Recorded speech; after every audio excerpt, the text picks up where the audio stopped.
Eu sou a professora Giane e nesse vídeo a gente vai conversar sobre os numerais coletivos.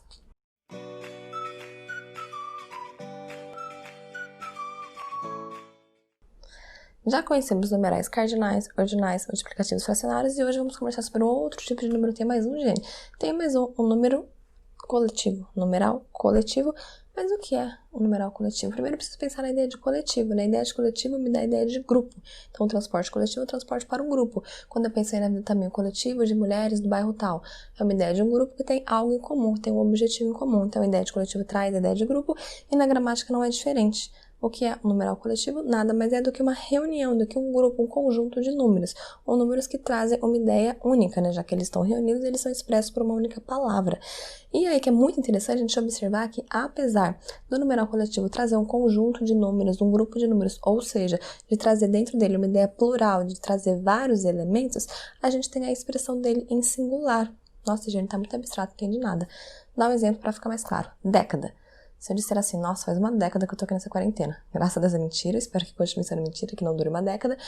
Mas o que eu quero dizer com década, além de ser um hipérbole, de ser um exagero, década é um conjunto de 10 anos. Então, veja, se eu tenho 10 anos, eu tenho 10 elementos. Então, é uma ideia plural, eu tenho muitos elementos, mas eles estão ali expressos na ideia de um grupo. Para não falar 10 anos, eu tenho a substituição, a possibilidade de falar década. Então, década é uma palavra singular, mas que traz uma ideia plural, uma ideia de grupo. Jane, e se eu disser, nossa, não faz uma década, parece que faz muitas décadas. Eu tenho plural. Exatamente, por que você tem plural? Porque daí você tem vários conjuntos, então você não está falando mais só de um conjunto. O conjunto de 10 anos é singular, é década. Mas se eu tenho vários conjuntos de 10 anos, aí sim eu posso pluralizar. Então a gente já aprendeu nesse vídeo, 5 minutinhos, nem deu 5, acho que deu 2. A gente já aprendeu que o numeral coletivo ele pode ser flexionado no número. Então, sofrer flexão de número, ele pode tanto estar no singular quanto no plural, se trouxer a ideia de vários conjuntinhos, de vários grupinhos, tá bom? Questão de inflexão de gênero e inflexão de grau não sofre. Ah, mas se eu quiser falar uma decadinha, uma decadona, pode falar. A gramática normativa, a prescrição não vai dizer que isso existe oficialmente, é aquilo de sempre. Você é o sujeito da língua, você que faz a língua existir, você pode falar o que você quiser. Porém, honestamente, né, você sabe que aqui eu sou bem honesta, não é algo tão comum de acontecer. A gente sabe que outras classes que oficialmente não sofrem flexão, a gente costuma sempre fazer. Até deu o exemplo do número cardinal, né? Unzinho, cenzinho, cincão, mas nesse caso não é tão comum. Claro que você pode fazer, as pessoas vão entender, mas não é tão comum, tá bom? Então fica aí essa dica para vocês, que não é nenhuma dica nessa informação, que apenas a flexão vai acontecer no numeral coletivo no caso do número. Então a flexão no plural vai acontecer. E aí outro exemplo muito interessante, Bienal. Quando eu era criança eu achava que Bienal dos livros era o nome da feira literária. Aí eu fui crescendo e eu descobri que existiam outras bienais. Bienal das Artes, Bienal não sei do que foi. Várias bienais, que uma coisa vem com a outra. E daí eu também descobri, conforme eu fui crescendo, que a Bienal acontecia a cada 2 anos. Aí comecei a juntar as peças. Bom, tem várias bienais, acontece a cada 2 anos. Bienal não é o nome da feira. Bienal, B2, enal, anos. Ah, Bienal é a frequência com a qual a feira ocorre, né? Bienal ocorre a cada 2 anos, um ano sim, um ano não. E daí eu descobri isso. Falei, gente, Bienal é um numeral coletivo, não é o nome da feira. Tá indicando o tempo que ela ocorre, não é muito interessante? Fiquei um pouco frustrada, na verdade.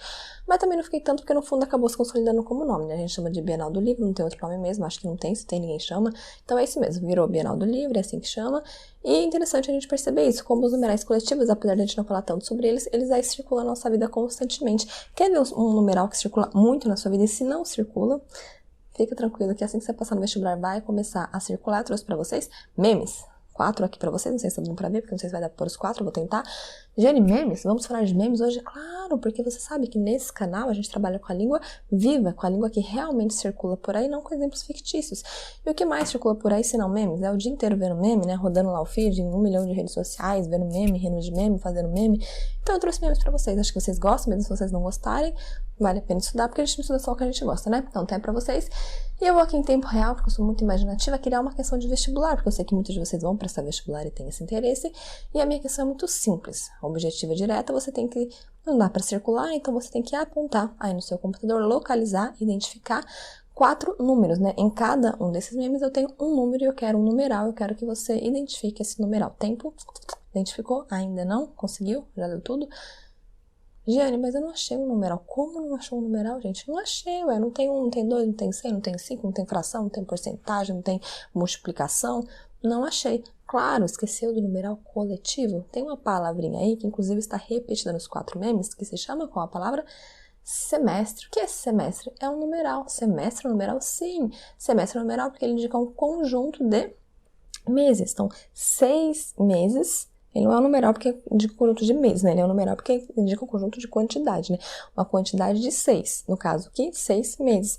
Então, sempre que eu tenho 6 meses, eu tenho um semestre. Então, ele é também um numeral. Se eu tiver 2 semestres, eu posso pluralizar, porque daí eu tenho 2 conjuntos de 6. Então, na verdade, eu tenho 2 vezes 6, eu tenho 12 semestres, não, 12 meses. Combinado? Entenderam? Então, semestre é também classificado como numeral, por ser um numeral coletivo, por dar a ideia de um conjunto de números, no caso, um conjunto de 6 números, 6 meses, que pode ser pluralizado se eu tiver mais de um conjunto de 6 meses, por exemplo, durante o ano, eu tenho 2 semestres, porque durante o ano eu tenho 12 meses. Cada semestre tem 6 meses, eu tenho 2 semestres. Muito simples, legal? Nossa, que questão interessante, né? Uma questão pegadinha, porque aqui a gente ficou mais óbvio, porque estamos num vídeo sobre numeral coletivo. Então, acredito até que muitos tenham acertado, porque, enfim, como é aula sobre isso, né? Você já estava ligado nisso, já estava com a cabeça focada, direcionada para isso. Mas no vestibular, se você não tiver estudado recentemente sobre numeral coletivo, é muito provável que você acabasse esquecendo, não localizasse ali um número e ficasse perdido. Tipo, nossa, não tem um número aqui. Mas não é interessante essa questão? É muito legal, é muito assim construtiva, porque, por exemplo, eu tô pensando no significado desses memes, eu tô querendo ver o que eles me dizem quando eu apenas localizo, apenas identifico uma categoria gramatical. Não, né? Muito para além disso, é muito importante, como sempre, você entender o significado, entender o que esses memes estão tentando comunicar, e é isso que a gente vai fazer nesse vídeo, claro, com certeza. E aí, esse primeiro meme aqui, o que eu trouxe para vocês? O meme é os que têm autoria, que eu consigo encontrar autoria, eu coloquei autoria, tá bom, pessoal? Os que não tem, porque eu não consigo encontrar. Então, se alguém souber quem foi a primeira pessoa que fez, me avisa, porque geralmente tá em 1 milhão de sites, a gente não consegue localizar a primeira publicação, tá bom? Então, se você souber, se foi você que fez, você me avisa, eu dou aí os créditos. E os que eu soube, né, que eu consegui localizar, pedi autorização pra usar, e tá aí localizado, beleza? E aí, o que tem nesse primeiro aí? Eu tenho uma onda muito grande vindo em cima de uma pessoa. Isso é o quê? Tem eu e tem o novo semestre. Então, a primeira informação que a gente consegue perceber é que se eu não tivesse trazido a imagem para vocês, se eu apenas comentasse, nesse meme nós temos eu, vou ler para vocês o meme. Pego aqui meu papel, vou ler o meme. Eu, novo semestre. Vocês iam conseguir entender? Não, porque a imagem ela é fundamental, ela é essencial.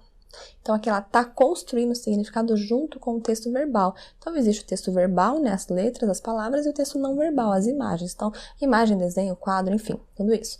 Que não tem exatamente uma palavra, mas que também comunica, que também transmite uma ideia. A gente também chama isso de texto, no entanto, texto não verbal, por não ter a palavra. E aí, você precisa saber que tem alguns gêneros, como o meme, como a charge, a tirinha, em que costuma ser, né, um elemento que costuma existir nesse gênero, é a necessidade de você ler em conjunto o texto verbal e não verbal. Você não pode ler apenas um deles. É diferente, por exemplo, de muitos livros infantis, claro que não todos, mas muitos em que a ilustração vem literalmente para ilustrar. Então, você tem o texto e a repetição do texto na imagem, para a criança poder ver enquanto o adulto lê, por exemplo. Mas você não tem uma contribuição, você não tem uma interdependência, você pode só ver a imagem, tanto que a criança, sem ler, ela sem saber ler, né? A criança ainda não alfabetizada, ela consegue ver as imagens e contar uma história, porque a história está ali na imagem. Já nesse caso, se eu tivesse só a imagem, eu também não teria esse significado. Inclusive, para vocês verem que é verdade, percebam que a mesma imagem geralmente gera, ficou bom, né? Vários memes. Por quê? Porque conforme você troca o texto, o significado muda. Então, você precisa pensar na leitura de alguns gêneros literários, de alguns gêneros textuais, que existe uma interdependência entre texto verbal e texto não verbal. Então, existe uma relação ali de completude, né? Um significa o outro, você precisa, portanto, prestar atenção na imagem, não pode ignorar, tá bom? E nesse caso, o que a gente tem? Uma metáfora, né? Na verdade, uma metáfora em que a onda é o semestre e você é essa pessoa. Ou talvez não, espero que não, mas acaba sempre sendo, né? Um dia da vida vai ser. E aí, qual que é a ideia? A gente acaba rindo, porque a gente se identifica, mas qual que é a ideia? Que o semestre, ele vai vir em cima de você, ele vai te sufocar, vai te afogar, vai te impedir de respirar, e você acha engraçado, mas não é engraçado? No fundo não é, né? Porque a gente pensa, por que é assim? Você tá numa faculdade, é pra ser assim? É pra você se sentir tão sufocado, tão sem respirar, tão mal a ponto de, por exemplo, quando você tá ali sem conseguir respirar, sem conseguir fazer nada, o que isso significa, né? Que você, ali no semestre, você não consegue ter uma vida social, não consegue fazer um esporte, não consegue cuidar da sua saúde, você tá tão afogado em matéria, afogado em disciplina, afogado em estudos, que você não consegue fazer mais nada, você se sente sufocado. E se sentir sufocado, se sentir pressionado, é normal? é legal, é normal no sentido de regular, é uma coisa que sempre acontece, mas é normal no sentido de que era para ser assim. Então, assim, é engraçadinho, mas também provoca uma reflexão, né? No fundo não é tão engraçado, a gente pensa por que a faculdade é assim, por que a universidade pressiona tanto, de onde vem essa pressão? É a gente que não está preparado para enfrentar, é a faculdade que realmente pressiona demais? O que tem aí que a gente não consegue entender, não consegue encarar isso de outra forma? E daí a gente vai para esse outro meme aqui, que também está bastante relacionado com esse, em que nós temos o primeiro semestre e o último semestre da faculdade representados nessa sala de aula, nessas duas salas de aulas, né? E o que a gente percebe ali? Primeiro semestre uma sala cheia, no último semestre uma sala vazia. Então, o que a gente consegue entender? Que ao longo do curso as pessoas vão desistindo, elas vão evadindo. Então, ele fala, de novo, é engraçadinho, mas fala da alta taxa de evasão, que a gente sabe que existe no meio acadêmico, né? As pessoas, elas entram no curso e elas acabam desistindo. Eu, por exemplo, entrei num curso que entravam 20 pessoas por ano, né? Não tem como mostrar 20 aqui, mas enfim, entram 20 pessoas por ano. E na minha colação só tinha eu e a minha amiga, 2 pessoas. Claro que não foram só nós duas que nos formamos, né? Outras pessoas também, umas um pouco antes, outras um pouco depois, mas bem menos do que 20 realmente foram, porque muitas desistiram mesmo ao longo do caminho. E fica essa questão, por que as pessoas desistem? A gente pode pensar aqui em duas questões que fazem com que as pessoas precisem evadir ou que queiram evadir. A primeira delas é a preparação. A gente passa a vida inteira se preparando para a vida, para a vida universitária, para a academia, para morar fora? Não, a gente se prepara para a profissão? Também não, a gente se prepara para o quê? Para o vestibular. A gente passa a vida inteira se preparando para uma prova. Parece que não tem nada depois da prova, né? Você passou na prova, acabou a vida.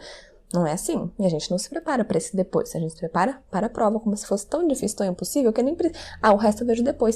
E não deveria ser assim, porque depois é pior. Porque daí você não pensa na profissão. Então, o que acontece? A gente não tem, por exemplo, hoje em dia isso tem melhorado muito, mas ainda está longe do ideal. A gente não tem uma discussão profunda no ensino médio, mesmo no ensino fundamental, ao longo da vida, de modo geral, a gente não tem uma discussão sobre as profissões. Então, a pessoa, ela fica lá se preparando para uma prova para ser aprovado em quê? Ela nem sabe no quê. Tem muita gente que vai decidir o que vai prestar no ensino médio, no terceiro ano. Ai, gente, mas a pessoa com 15 anos já é um absurdo ter que decidir a vida, você quer que decida antes? Não é que eu quero que decida antes, eu queria que a pessoa tivesse a oportunidade de conhecer realmente as profissões. Então, por exemplo, hoje em dia, como eu disse, a gente tem feira de profissões, tem palestrinha com profissionais, ainda é um movimento inicial, que não acontece em muitas escolas, e mesmo quando acontece, também não é, enfim, né, algo que precisa ainda evoluir, mas que bom que já começou, mas a gente precisa pensar nisso, no fato de muitas pessoas não saberem o que as profissões realmente fazem. Quando eu digo realmente, eu digo na prática mesmo. Eu não digo olhar o catálogo do curso, porque os cursos têm catálogo e lá você vê, então quem faz direito pode ser isso, isso, isso. Eu digo na vida real. Porque assim, o que é ideal é bonito, né? Mas de verdade, o que você pode fazer? Que mercado que está contratando? Quanto que eu vou ganhar? Onde que eu vou trabalhar? Quais são as minhas oportunidades? Com que tipo de gente eu vou ter que me relacionar? E a gente não pensa em nada disso. A gente não conversa com profissionais da área, a gente não conversa com pessoas recém-formadas, a gente não conversa com pessoas que estão cursando daquele curso. E daí a gente só presta a prova e depois a gente chega lá e não sabe o que fazer. Nem só em termos de curso, mas em termos de vida acadêmica, por exemplo, de morar fora.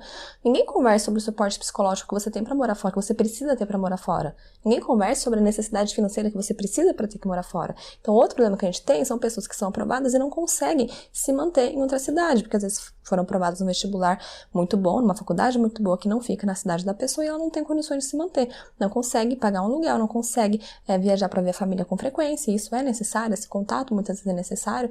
Então, quer dizer, a gente tem um problema tanto do desconhecimento, né, a pessoa que realmente não conhece aquele curso e por isso acaba desistindo, porque não tem afinidade, até essa falta de preparação, né, você entender que com certeza, mesmo que você ame aquele curso, você vai ter matérias que você vai odiar, que você vai detestar, que vão te pressionar. Então, até esse conhecimento para você conseguir superar, para você conseguir ter essa maturidade de pensar, poxa, essa matéria tá horrível, mas é uma matéria. Quer dizer, eu gosto do curso. Vamos dar um discernir, não é porque essa matéria é tão ruim que eu vou desistir. Porque o curso em si eu gosto, a profissão em si eu aprecio, eu realmente quero isso pra minha vida. Então, eu vou superar essa. Ou você vê que não, realmente não é que tá difícil, é que eu não quero mesmo ser isso. Então, por exemplo, tem muitas pessoas que gostam de química no ensino médio e pretendem prestar engenharia química.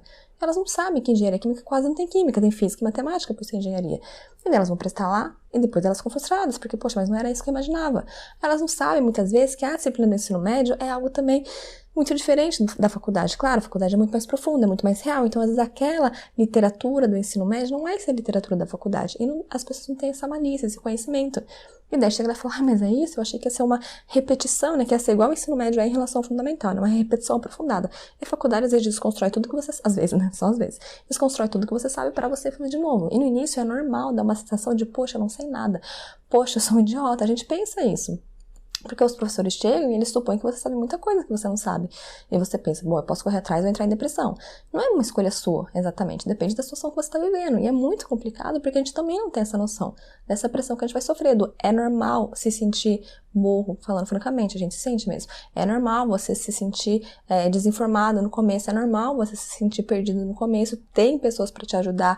Tem suportes. Então, assim, tudo isso são assuntos que não são conversados e que estão ali vinculados com essa alta taxa de evasão. E a gente tá fazendo o quê? O tempo inteiro na escola, o tempo inteiro na vida? Os pais, os professores, todo mundo. Ah, vestibular, olha essa prova, redação, olha essa prova, matemática. E, no entanto, não adianta a pessoa passar se ela não tem todo esse outro conhecimento, se ela não foi lá pesquisar a profissão, se ela não foi lá ver as oportunidades, por exemplo, de moradia, que a gente sabe que tem moradia, a gente sabe também que não dá para todo mundo.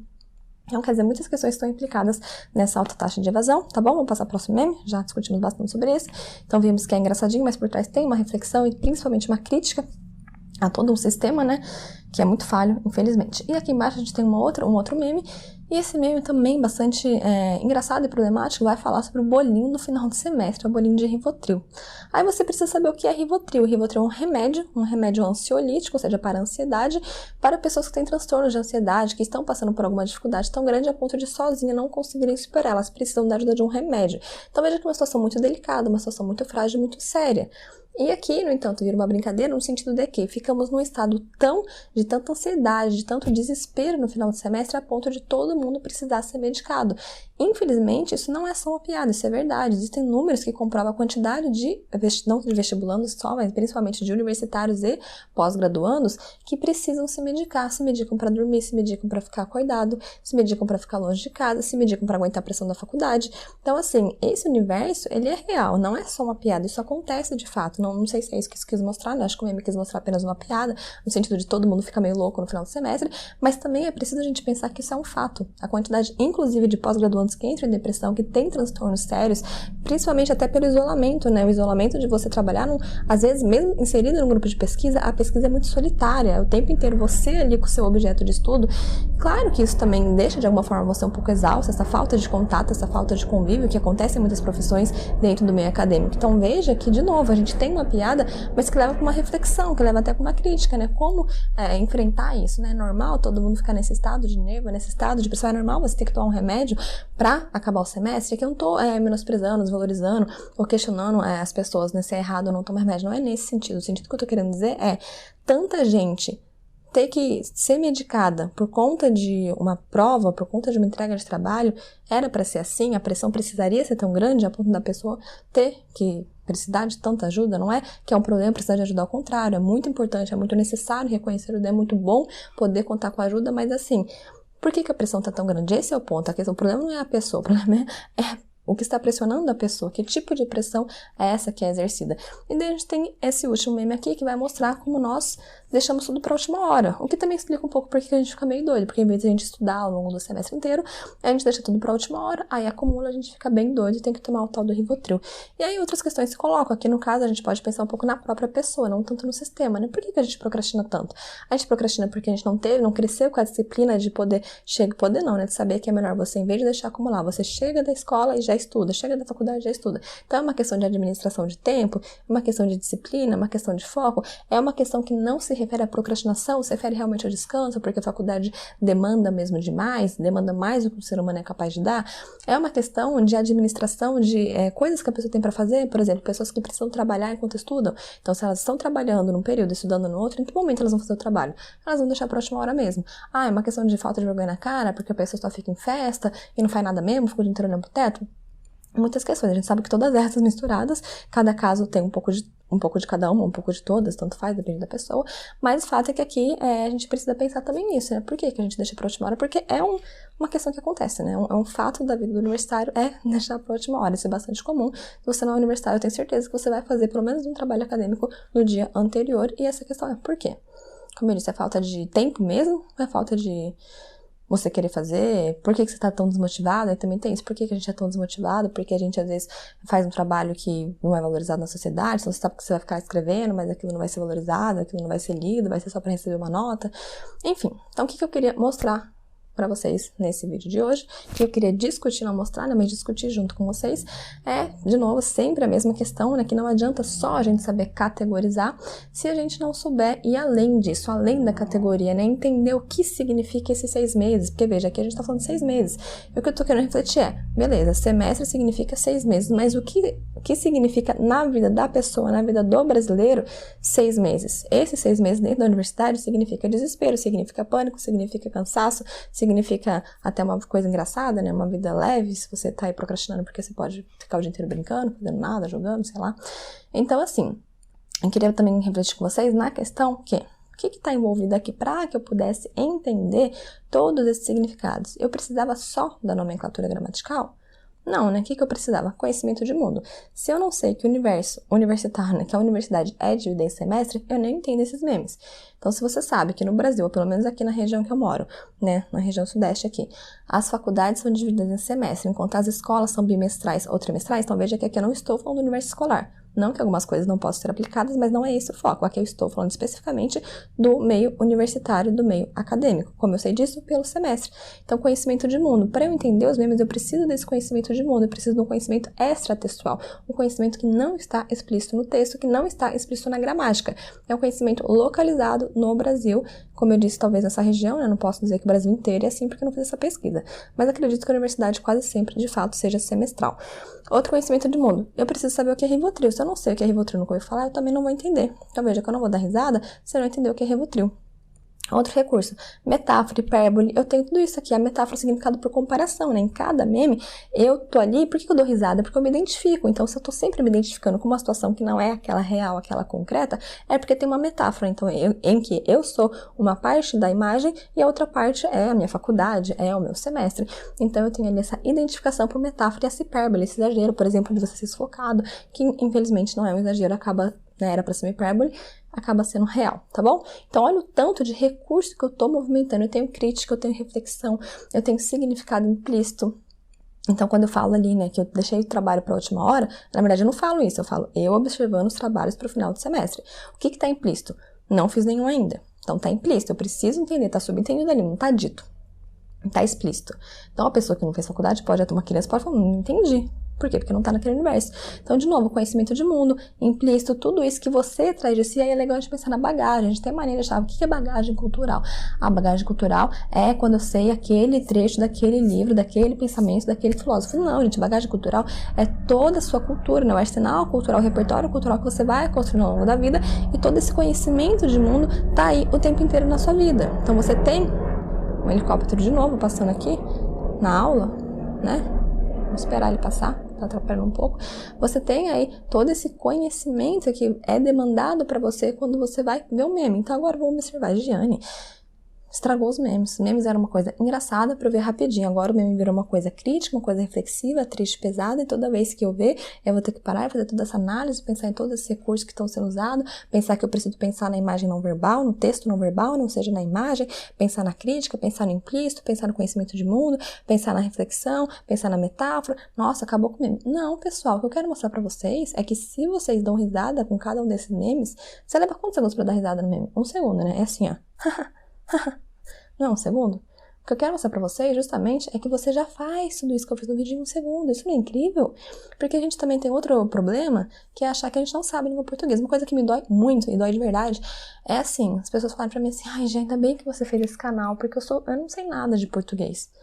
Pessoas pós-graduadas, pessoas graduadas, pessoas não graduadas, mas que falam o tempo inteiro, que escrevem, que se comunicam, que têm amigos, que frequentam escola, que não frequentam escola também. E assim eu pensei, gente, como que a pessoa fala que ela não sabe português? Isso é horrível. Não é horrível da pessoa, é horrível porque a gente cresce numa cultura em que as pessoas fazem você acreditar que enquanto você não domina a prescrição, a vírgula certa, a crase no lugar, você não sabe português. Isso é um absurdo. Português é a nossa língua. Você nasceu ouvindo português, você nasceu falando português. Não tem como você não saber. Claro que você sabe. O que você não sabe? Eu não sei toda a prescrição lá da gramática normativa. Nem eu, ninguém sabe. Não tem como saber, até porque muda. Então fica tranquilo. tá? É comprovado, nenhum grande escritor, nenhum grande acadêmico não sabe tudo. Todo mundo erra uma vírgula, erra, né, diante da gramática prescritiva. Todo mundo, em algum momento, vai esquecer uma frase, é absolutamente normal. Então, você sabe português. Olha só, como eu disse, se você em um segundo entendeu qualquer um desses memes, é porque você domina muito a língua, você domina, assim, absurdamente a língua, então não fique pensando isso. Claro que para você assistir o canal, para você estar sempre mais desenvolvido, você ter sempre mais autonomia, sempre mais domínio. Mas não para você conhecer ou saber língua portuguesa, que com certeza você já sabe. Tá bom, pessoal? Então é isso. Queria mostrar para vocês nesse vídeo o quê? Primeiro, que são numerais coletivos. Segundo, como sempre, não adianta só saber categorizar. Se eu não souber, eu posso saber que semestre significa 6 meses, gramaticalmente, mas eu preciso saber o que semestre significa na minha vida, que é bastante diferente e muito necessário. E para vocês ficarem felizes, que vocês dominam muito a língua portuguesa, cada vez que vocês veem um meme, que vocês riem desse meme, vocês em apenas um segundo conseguiram efetuar todas essas análises inconscientemente, vocês conseguiram reconhecer todos esses recursos em tão pouco tempo, mesmo sem perceber, o que mostra como vocês realmente dominam, tá bom?